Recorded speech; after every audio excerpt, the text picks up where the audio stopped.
Okay, I'm going to use my internal mic, which sucks, but it's the only one I can get to work. Sorry about that. Perhaps when a clip is playing, I will try to get the better mic. So you guys let me know if you can hear now. Okay, yeah, I'm really sorry about that. I'm going to have to figure out why my good mic is not working. Thank you.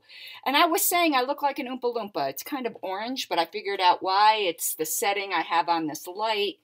And I don't really like it. I'm always fucking with my light. That's better, isn't it? I'm not quite so orange. Yes. Okay, I've got a bunch of stuff for you today. And if there's anything that you guys want to talk about, I'm more than willing to be diverted. But if not, I've got all kinds of clips the way I do, which keeps me occupied while I do my Get Ready With Me. For those of you who have not experienced this before, I do like, women know the Get Ready With Me. It's like you put on your makeup and you talk, basically.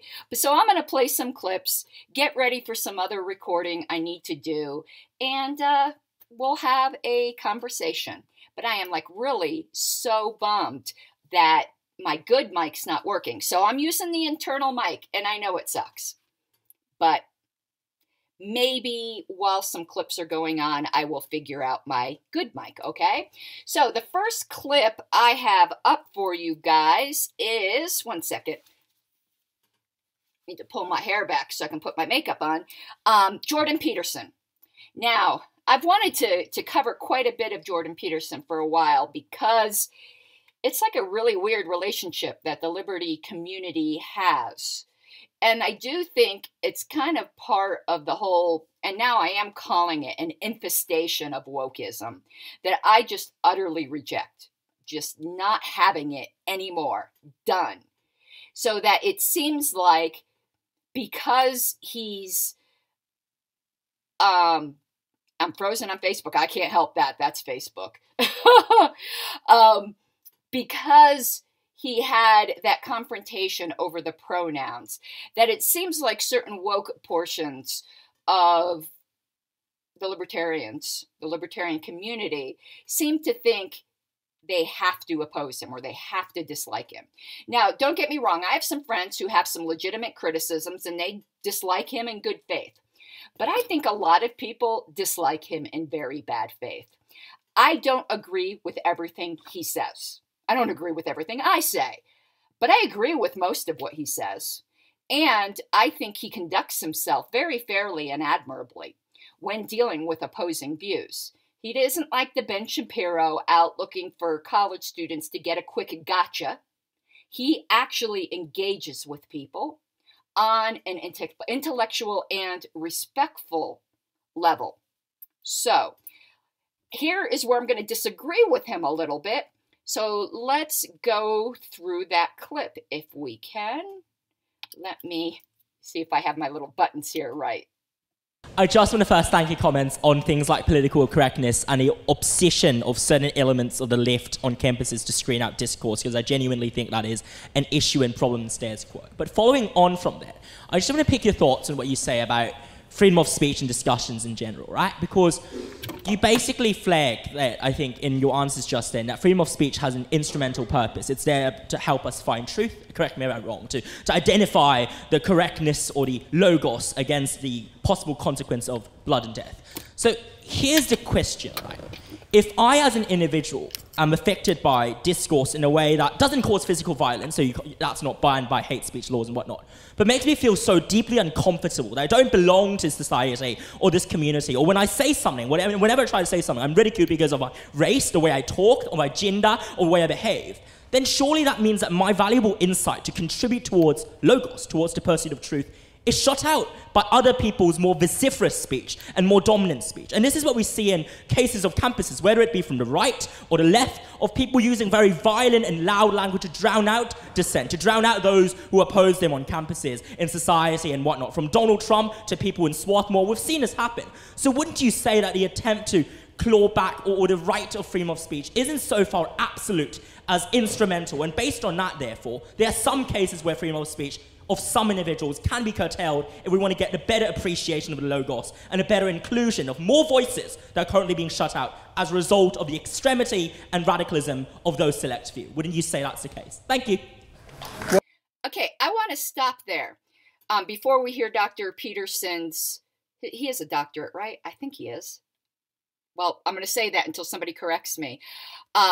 Response. I would love to see what your responses to that would be. I would think that is probably one, it's a strong statement of one of the best arguments against unlimited free speech. And I like dealing with the best arguments, not the silly arguments. But while I have your attention here, let me see if I fixed my better mic. You guys have to let me know. Is this one working now? It seems to be. Please let me know. I'm seeing that I am getting levels. And this mic should sound a little better. So let me know. And yes, it definitely was a mouthful, but let's see if we can put it more simply. He's basically espousing a utilitarian view of free speech, that the goal is that everyone's thoughts will get out there so that everyone's wisdom, the collective society's wisdom, can be increased. I think that's a fair statement of what he said. So he's saying if there are some people who are rightly or wrongly, or maybe the way is justifiably or unjustifiably, feel intimidated so that they don't feel like they can speak, shouldn't there be some curtailment of speech so that everybody, including those people, can speak? I think that is what he was arguing. Now, Jordan's going to give his response, but I think I fairly characterized it. You guys let me know. And I'm agreeing with a lot of the comments. How someone else feels is their own responsibility. But society today doesn't seem to agree with that, do they? But let's see what Jordan has to say, because I somewhat disagree with him. A lot of people say that they suspect Jordan Peterson is a closet libertarian, or hasn't yet discovered.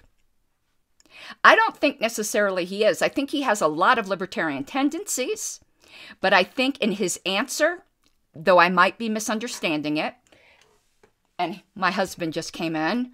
Wayne, close the door. But, yeah, anyway, that inside joke for some of you guys. But I think that I got lost now. He totally distracted me. Thanks, Wayne. That's what I do.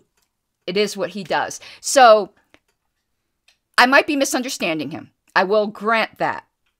But I think there's a fundamental difference he is going to express that's incompatible with libertarianism. But I could be overstating my case. Let me know. Let's continue and hear his response.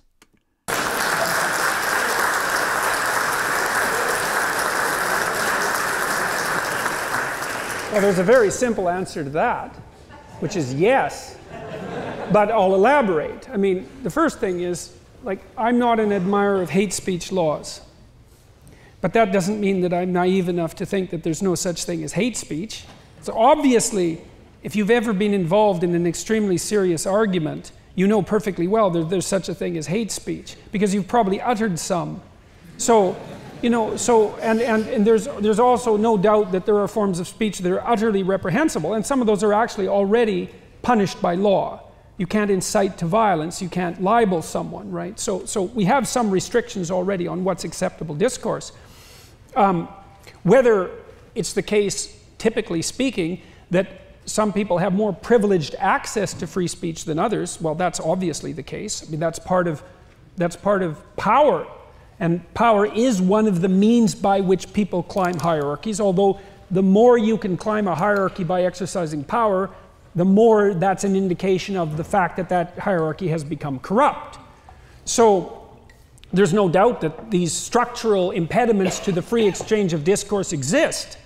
There's also no doubt, as you already laid out, that that's not in everyone's best interest, because what you want if you have any sense in your society, and this is also why I think that we've put proper emphasis on the sovereignty of the individual, is that you want everyone's logos to have the opportunity to clarify the unknown and reconstitute the world.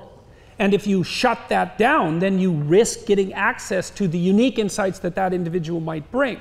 Okay, so I agree with your diagnosis completely. And I think that, you know, even... Okay, I want to stop there because there's a lot of words there too, isn't there? And I don't want to lose track. Already, I can see a lot of fundamental disagreements, at least with deontological libertarianism. His approach is strictly utilitarian. And I don't think there's any brakes on that thing, on utilitarianism. So he basically says that there's a reason speech is good because it adds to the collective wisdom. I'm going to get to Karen on another Karen. Hello, fellow Karen. I'm going to hopefully explain that, and you guys let me know if I'm unclear as to what I think's unlibertarian about that. Okay, let me step back a little bit here. I'm using the word libertarian in two different ways. Libertarianism as a political philosophy can be held by people who are not libertarian in their worldview philosophy. In other words, a utilitarian is a worldview philosophy. That's not libertarianism, that's utilitarianism. But a utilitarian can be a political libertarian because they believe it is of the highest utility to grant the same types of freedom that libertarians want to grant. They just believe that it is expedient. And there's nothing wrong with that. There are plenty of political libertarian utilitarians. So in that respect, if Jordan Peterson is a utilitarian, he absolutely could be a political libertarian. But what I am talking about here is not political libertarianism. I'm talking about sheer philosophical libertarianism. And sheer philosophical libertarianism is not utilitarianism. And his argument for free speech was based upon a utilitarian argument. And that fundamentally is not philosophically libertarian. Because a libertarian would believe in free speech whether or not it had utility to society, whether or not it added to the collective wisdom. They believe in free speech because nobody has a right to control your mouth because you own yourself. Now, hopefully I explained there the issue. Now, could he be a political libertarian with that view? Absolutely. What he's going to go on to state about laws is very politically libertarian. But its philosophical justification, its philosophical grounding is utilitarian. So that is what I mean. So hopefully that somewhat explained it. Because right now, he just gave a utilitarian argument for free speech. Now, I happen to believe that 99% of the time, there isn't a conflict between what gives the most good to the most people, which is the classic framing of utilitarianism. It gets into the weeds, but let's stay with simple. And honoring natural rights. Because I think it would be a very strange world if honoring rights led to misery for most people. So, I don't necessarily see a real-world conflict between utilitarianism and libertarianism, but there is a philosophical conflict. So, what he is saying perfectly comports with the same outcome But his reasoning is different. His grounding, the grounding principle is different. He's not grounding it in self-ownership. He's grounding it in the good of society, or in the best interest of everybody. So let's continue. Whatsoever, you're going to make people hot under the collar and you're going to risk offending them. Okay, so what, you just stop talking about difficult things? And the answer to that is yes, and that's what's happening. But then there's another problem, which is there isn't anything I could conceivably say about anything that isn't going to offend someone. Hey everyone, there is connectivity problems at my home. At least that's what my program has told me. I don't know if my cable internet is having issues, so I apologize for that. But here we are. I'm going to try to restore it midstream. If the crowd is large enough, so you might say, well, if you're talking to two people, you can't offend one of them. So you don't get to offend 50% of the population. It's like, okay, let's say I'm talking to 1,000 people, and one person finds what I'm saying offensive. Say, well, that's hateful. It's like, well, that's 1 in 1,000. So should I stop? What if it's 1 in 10,000 or 1 in 1,000,000? Like, where's the cutoff? And you might think, well, we'll work that out. It's like, no, no, no, no. You don't get it. The devil's in the details. You work it out now when you formulate your restrictions on free speech. You don't shunt that off into the future so that it's a problem that'll be solved. Who defines hate? Insoluble problem. Don't regulate it, because you can't define it. That's how it looks to me. So you have the free marketplace of ideas, so to speak, where the collective can render a judgment on the acceptability of an idea on an ongoing basis. And that isn't a great solution, because we don't have great solutions. We have partial, fragmentary solutions that make it... Okay, can you guys let me know if you are hearing me? Because I did restart the stream. Either way, I will end up rebroadcasting it. Somewhat less abjectly miserable than we might be.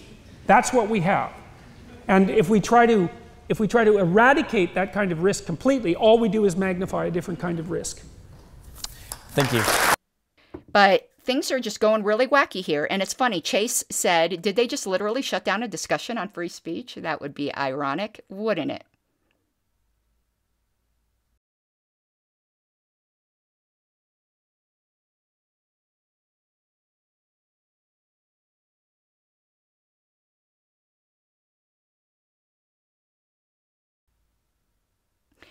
Okay, so let's continue. I believe you guys can hear me.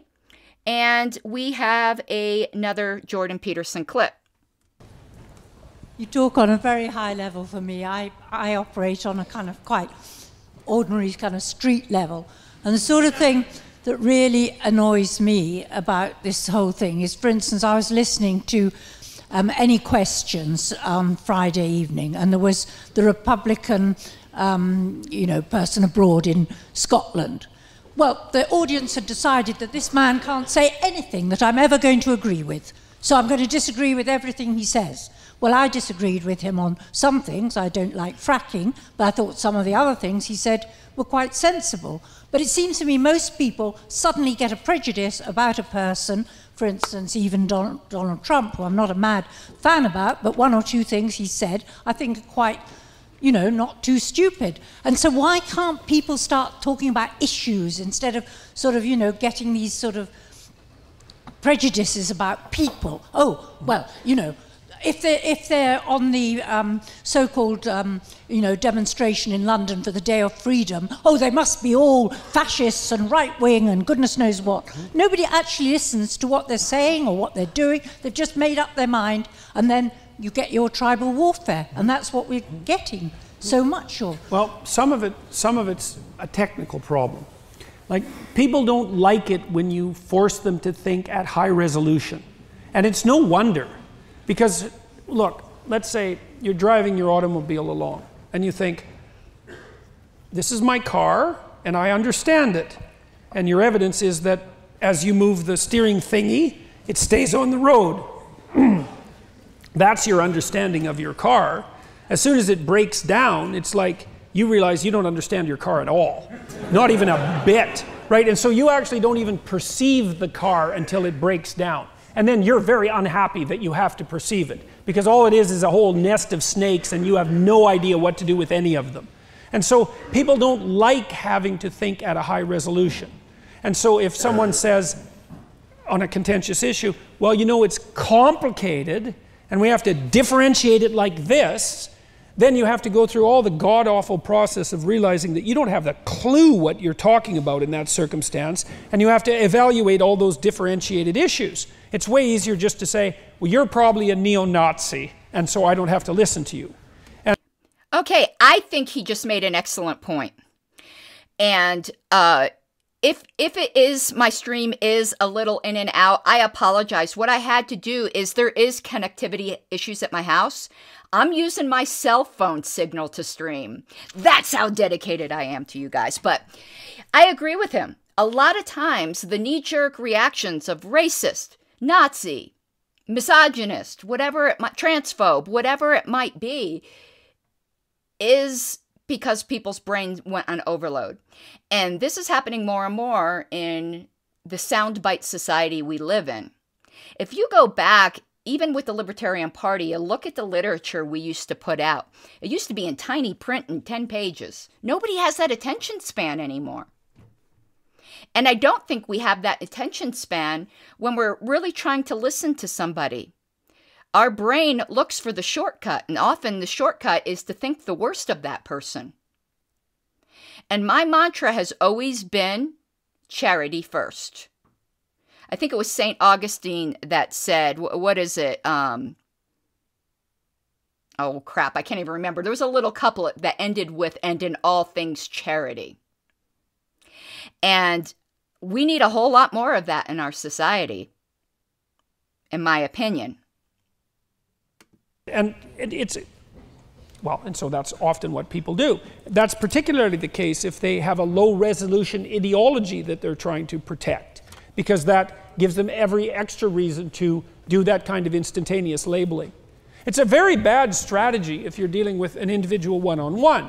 You know, so if you're in a long-term relationship with someone and they bring up their annoyance with something that you do, a very bad response to them is that, well, I don't have to listen to you because you're a terrible person, right? Your relationships are going to collapse completely if you do that every time.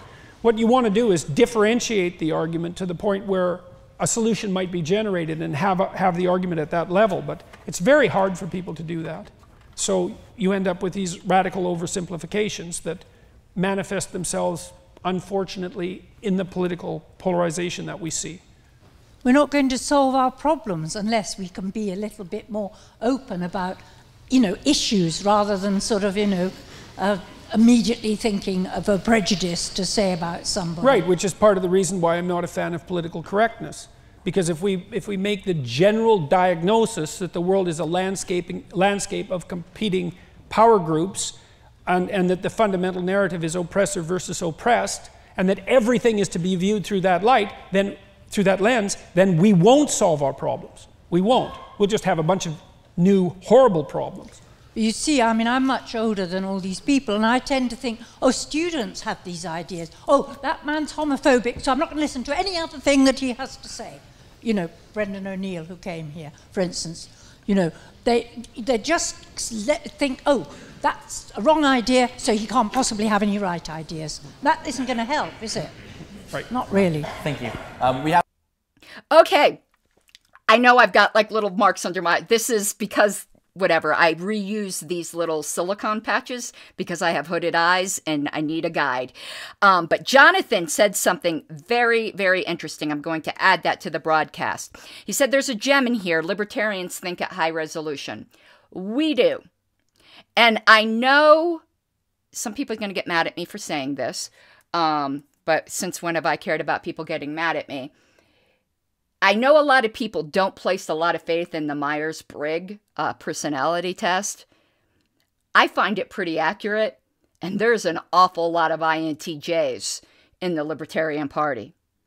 And there's also an awful lot of people that have Asperger's syndrome.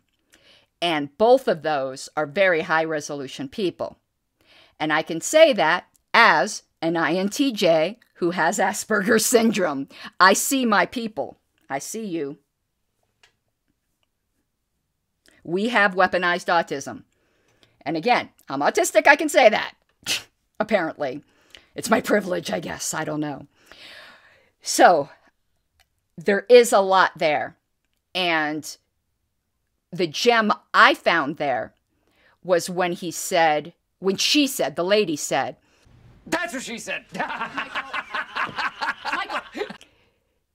We keep treating people, if they have bad ideas, as if they can have no good ideas if they have one bad idea. Like that one bad idea is like a drop of poison spilled into soup that spreads and taints everything else. That's not true. We can just look at our founders of our country for this. They had some wonderful ideas about liberty, and yet most of them owned slaves. The two are the fact that they owned slave can be condemned on its own. It doesn't mean that everything they did was wrong. You impoverish yourself by that idea, because nearly everybody's going to have something wrong with them. And particularly since I do believe in the moral evolution of humanity, you're not going to be able to listen to anyone from the past because they were less morally evolved, in my opinion. To me, that's pretty objectively true. Slavery was worldwide for most of human history. I do think it was a tremendous moral evolution that really suddenly happened. And I know slavery still exists today, but it's not the norm. Unless we're talking about taxation, which I'm not getting into like libertarian arguments here. I'm talking about owning people literally. I think the next major step in our moral evolution is rulers. Political self-determination, voluntarism will be, or panarchy. I assume everyone here knows what panarchy is. If not, just ask me. I do think that is the next stage in our moral evolution. For its time, the ideas and principles of democracy were great. They've outlived their usefulness. We're progressing beyond that, in my opinion. Okay, that's it for Jordan Peterson. Hope that's not too disappointing. I'll be doing more Jordan Peterson in the future. You gotta take what you're given, that's how we live it. Don't be mad at the system, it's simply how we've existed. I hear a lot of people talking like they politicians and choose to be an accountant because it's safe in the business, not because they want to